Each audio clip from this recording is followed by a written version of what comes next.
বাংলাদেশে আফসোসের বিষয়, সবচাইতে বড় দল যেটা এখন ক্ষমতার কাছাকাছি গন্ধ পাওয়া যায় আছে না নয়, অধিকাংশই একজন মাত্র ব্যক্তি যার ব্যাংক থেকে তোলা আছে 1700 কোটি টাকা, অথচ এই টাকা সে শোধ করে নাই। ব্যাংকের ঋণ আছে তার 1700 কোটি টাকা। এদেশের মানুষের 50,000 টাকা কিস্তি দিলে তার জান চলে যায়, কথা বলেন ঠিক কিনা? 50,000 টাকার কিস্তি প্রতি মাসে সপ্তাহে 200 টাকার কিস্তি দিতে না পারলে গরু ছাগল বাড়ি থেকে নিয়ে যায়, আর তার 1700 কোটি টাকার কিস্তি বন্ধ হয়ে আছে, দেওয়ার কোনো খবর নাই। সেই যদি আবার এমপি হয়, আরো কয়েক হাজার কোটি টাকা তুলে নিয়ে নিজে ব্যবসা করবে, এদেশের গরিব আরো গরিব হবে, কথা বলেন ঠিক কিনা? কোরআনের কথা যাদের গায়ের কাছে কথা মনে হয়, যাদের কাছে কোরআনের কথা মৌলবাদের কথা মনে হয়, যাদের কাছে কোরআনের কথা জঙ্গিবাদের কথা মনে হয়, যারা কোরআন বাদ দিয়া মানব রচিত তন্ত্র মন্ত্র দিয়া সমাজ চালাতে চায়, যারা মনচাহি জিন্দেগি করতে চায়, তারাই কেবল কোরআন থেকে দূরে থাকবে। তাই কথা বলে ঠিক কিনা? রাসূলকে দুনিয়া থেকে দূর করে দিতে পারলে আবু জেহেল আবুল হাবের ক্ষমতা চলে যার কারণে তারা আমার রাসূলকেও দুনিয়া থেকে বিদায় করতে চেয়েছে। বাস্তব দৃষ্টান্ত হলো এই জমিনেও যদি আমরা আল্লাহ রাব্বুল আলামিনের কোরআনের আইনের কথা যদি বলি, তাহলে এক শ্রেণীর মানুষ আছে তাদের গায়ে যন্ত্রণা শুরু হয়ে যায়, তারা বলে হুজুররা রাজনীতি শুরু করেছে, কথা বলেন ঠিক কিনা? নিজেরা রাজনীতি করবে, লুটে পুটে খাবে, দেশের টাকা বিদেশে পাঠাবে, তাতে কোনো সমস্যা নাই। স্কুল কলেজ মাদ্রাসা রাস্তা ঘাটে টাকা পয়সা চেটে চেটে খাবে ওরা। এই কথার বাধা দিতে গেলে এই বিপদ ধরে, বলেন ঠিক কিনা? কোরআন দিয়ে যদি রাজনীতি চলে, কোরআন দিয়ে যদি সংসদ চলে, কোরআন দিয়ে যদি সংবিধান দিয়ে যদি বিচার ফয়সালা হয়, বাংলাদেশে যত এমপি মন্ত্রী চুরি করে টাকা পাচার করেছে প্রতিটাকে ধরে এনে হাত কেটে দিতে হবে, কথা বলেন ঠিক কিনা?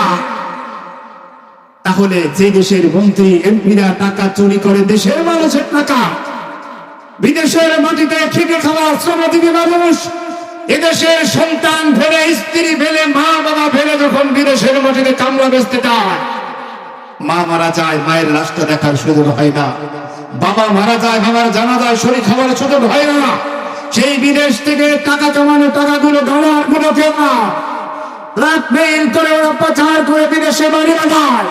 আল্লাহ ইন্ডিয়া যদি দেশ চলত, এই বাটপার গুলো কখনো টাকা পাচার করার সুযোগ পেত না, কথা বলেন ঠিক কিনা? কিন্তু এই রাজনীতি, ইসলামের রাজনীতি, এই দেশের এক শ্রেণীর এলিট মানুষ যারা সমাজের নেতৃত্ব কর্তৃত্ব চায়, তারা এইটা মেনে নিতে রাজি নয়, কথা বলেন ঠিক কিনা? হুজুর আমরা নামাজ পড়বো, রোজা রাখবো, হজ করবো, সমস্যা নাই, আবার রাজনীতির কথা বলেন কেন?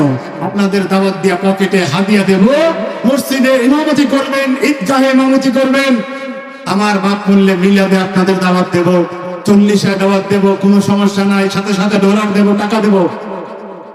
হুজুররা কেন রাজনীতির কথা বলবে, কথা বলেন ঠিক কিনা? রাজনীতি হবে অমানুষের রাজনীতি, রাজনীতি হবে চোরের রাজনীতি, রাজনীতি হবে বাটপারের রাজনীতি। অথচ আল্লাহ রাব্বুল আলামিনের কোরআন দিয়েছে সমাজ নতুন করে সাধারণ জন্য, কথা বলে ঠিক কিনা? আমরা কোরআনের পক্ষে আছি না নাই? কারা কারা যে দুটো হাত তুলে দেখায়, লিল্লাহি তাকবীর। আল্লাহ হাতগুলো কবুল করুন সকলে পড়ে আমি। আগে যারা যেই জায়গায় যেই পদে চাকরি করছে, তারা কি সেই জায়গায় আছে না নাই? চাকরি করতেছে যারা, তারা যার যার পদে সেই আছে, কথা বলেন ঠিক কিনা? পুলিশের যারা যারা চাকরি করছে, চাকরি কি গেছে? যেগুলো পলায় গেছে ওইগুলো গেছে, তাছাড়া কি চাকরি গেছে?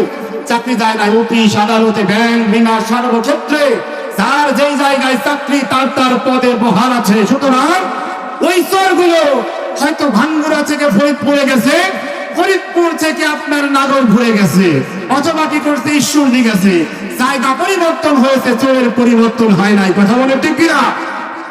এখন এই চোরগুলোকে ধরার জন্য ভালো মানুষ দরকার আছে না নাই? বাংলাদেশে আফসোসের বিষয়, সবচাইতে বড় দল যেটা এখন ক্ষমতার কাছাকাছি গন্ধ পাওয়া যায় আছে না নাই, অধিকাংশই একজন মাত্র ব্যক্তি যার ব্যাংক থেকে তোলা আছে 1700 কোটি টাকা, অথচ এই টাকা সে শোধ করে নাই। ব্যাংকের ঋণ আছে তার 1700 কোটি টাকা। এদেশের মানুষের 50,000 টাকা কিস্তি দিলে তার দাম চলে যায়, কথা বলেন ঠিক কিনা? 50,000 টাকার কিস্তি প্রতি মাসে সপ্তাহে 200 টাকার কিস্তি দিতে না পারলে গরু ছাগল বাড়ি থেকে নিয়ে যায়, আর তার 17,000 কোটি টাকার কিস্তি বন্ধ হয়ে আছে, দেওয়ার কোনো খবর নাই। সেই যদি আবার এমপি হয়, আরো কয়েক হাজার কোটি টাকা তুলে নিয়ে নিজে ব্যবসা করবে, এদেশের গরিব আরো গরিব হবে, কথা বলেন ঠিক কিনা? সুতরাং দুর্নীতিবাজদেরকে রুখতে হলে আল্লাহর আইন দিয়ে সমাজ চালাতে হবে, কথা বলেন ঠিক কিনা? আল্লাহর আইন দিয়ে বিচার করতে হবে, কথা বলেন ঠিক কিনা?